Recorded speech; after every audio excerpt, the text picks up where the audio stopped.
100% Gas. Der da 74. Und trotzdem ist er fast 10 km/h schneller an genau der gleichen Stelle. Diese eine Kurvenkombination kostet mich gerade den Einzug in die Top 36. 300stel fehlen. 3. Ich habe den Fehler gefunden. Ich habe ihn getestet. Und das Ergebnis zeigt mir etwas über meine eigene Bestzeit, was mir nicht gefällt.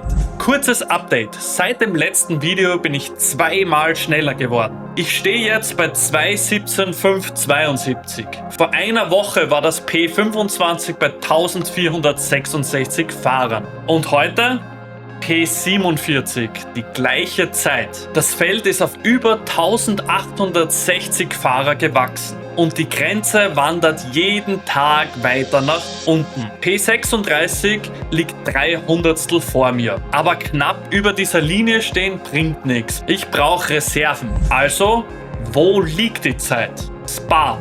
4 Sektoren. Sektor 1 bis zum Ende der Camel Strait bin ich praktisch dran. Sektor 2 Le Combe bis Buron 2 Zehntel. Da wohnt der ganze Rückstand. Sektor 3 Fanay bis Paul Frère nochmal 500stel. Und Sektor 4 Paul Frère bis ins Ziel, da bin ich der schnellste im ganzen Vergleich. Klingt nach einer Stärke, ist aber auch Teil des Problems. Dazu gleich mehr. Zuerst Sektor 2 Le Combe Malmedy. Auf der Trackmap siehst du sofort. Meine Linie, die grüne, läuft weiter außen. Das ist kein Rettungsmanöver, keine Korrektur, ich fahre einfach eine andere Linie. Und die ist im direkten Vergleich langsamer. Der Weg ist einfach weiter und das Auto steht einfach schlechter für den nächsten Richtungswechsel bzw. die nächste Kurve. Ich bin da also nicht so vorsichtig. Und jetzt die Stelle im Detail. Beim Cursor bei 2,63 Kilometer. Direkt nach der Kombination. Ich 100% Gas, 135 km/h. Galahad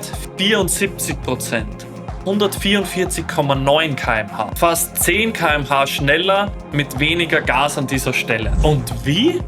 Er bremst später, löst den Bremsdruck kontrollierter, bringt das Auto früher auf die engere Linie und nimmt den inneren Curb aggressiver mit. Dann wartet er und Vollgas gibt er erst, sobald sich das Auto nach dem Curb gesetzt hat. Der Punkt ist, er muss gar nicht voll aufs Gas. Er hat den Speed schon aus der Kurve mitgenommen. Mein Gasfuß kaschiert nur, was die Linie schon vorher verloren hat. Die Aufgabe heißt also Slow in, Fast out. Zweiter Fund, Buron.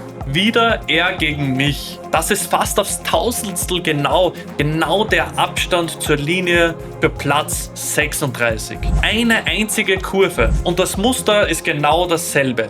Ich nehme früher Speed raus, lenk mehr, bin dafür früher am Gas. Er später bremsen, leicht länger trailen, weniger Lenkwinkel und später aufs Gas. Dafür hat er schon mehr Geschwindigkeit. Später ans Gas und trotzdem schneller. Schon wieder. Und jetzt Sektor 4, die Auflösung von gerade eben. Paul Frère, Blanchimont, Busstop. Da bin ich schneller als Galahad und schneller als Aris, mein stärkster Sektor. Der Haken, ich hab's ein einziges Mal geschafft. Kein weiteres Mal, bis heute nicht. Heißt, meine Bestzeit ist keine gleichmäßig starke Runde. Sie lebt vor allem von diesem Ausreißer am Schluss. Ich kann vorne 800stel finden. Wenn ich es am Schluss aber nicht schaffe, meinen besten Sektor 4 zu reproduzieren, dann war das alles für nichts. Dann bin ich's gefahren. Sektor 2, neue Linie, Le Combe Malmedy. Erster ernsthafter Versuch und das Delta steht direkt auf -800stel. Vor meiner Bestzeit, auf der Strecke, nicht am Graphen. Kurz habe ich gedacht, das war's, ich hab's. War's aber nicht. Schon in den nächsten 2 Kurven vor Buron verliere ich wieder alles. Und in Sektor 3 schmeiße ich die Runde regelmäßig ganz weg. Im Ziel 2 bis 3 Zehntel über meiner Bestzeit. Jede Runde vorne gewinne ich und in der Mitte und hinten raus verliere ich. Und der Ausnahme Sektor 4 habe ich nie wieder so geschafft. Dabei ist meine Optimum Lap in iRacing eine 2:17:37. Und dann 6 Tage vor Schluss kommt ein Patch. Kein Content-Update, ein Bugfix. Und der trifft genau diese Challenge. Ganz kurz, beim AMG ist die CC-Skala genau verkehrt rum. 12 ist also aus und je niedriger die Zahl wird, desto höher ist die Traktionskontrolle. Klingt blöd, ist aber so. Ja, wir haben hier ein Fix-Setup. Das heißt, wir können hier nichts verstellen am ABS oder der Traktionskontrolle. Und seit dem Patch steht die TC statt auf 8 auf 7. Sie greift also mehr ein. Und was kostet uns das jetzt? Paul Frère am Exit. 100% Gas. Das kostet mich hier ein gutes Zehntel. In einer Kurve. Der Fix selbst ist übrigens genau richtig. Da war ein echter Bug drin, der jetzt gelöst wurde. Nur das Timing, ein paar Tage vor der Deadline, ist unglücklich. Und genau da liegt die perfekte Ausrede. Ja, der Patch, der hat mir die Quali zerstört. Habe ich selber fast geglaubt. Und dann bin ich über 100 Runden gefahren und habe gemessen. Sektor 1, nicht der schnellste, den ich je gefahren bin, aber wenn ich ihn perfekt treffe, 6 bis 8 Hundertstel schneller. Und das mit TC 7.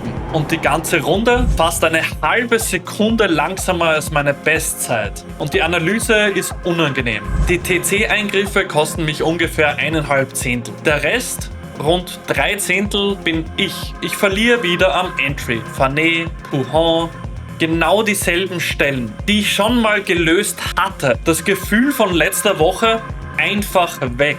Und ich weiß nicht warum.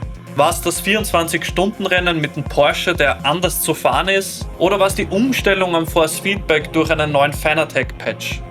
Keine Ahnung. Fakt ist, ich habe das Auto, die Bremse, die Lenkung, alles nicht mehr so gut im Gefühl wie letzte Woche. Und damit ist die Aufgabe für den letzten Versuch klar. Sektor 2 schneller, Sektor 3 wiederholbar und der Rest ist kein TC oder Setup-Thema. Der Rest bin ich selbst. Und das ist, so komisch es klingt, die gute Nachricht. Schon wieder. Ob's reicht oder nicht, das zeige ich dir nächsten Sonntag.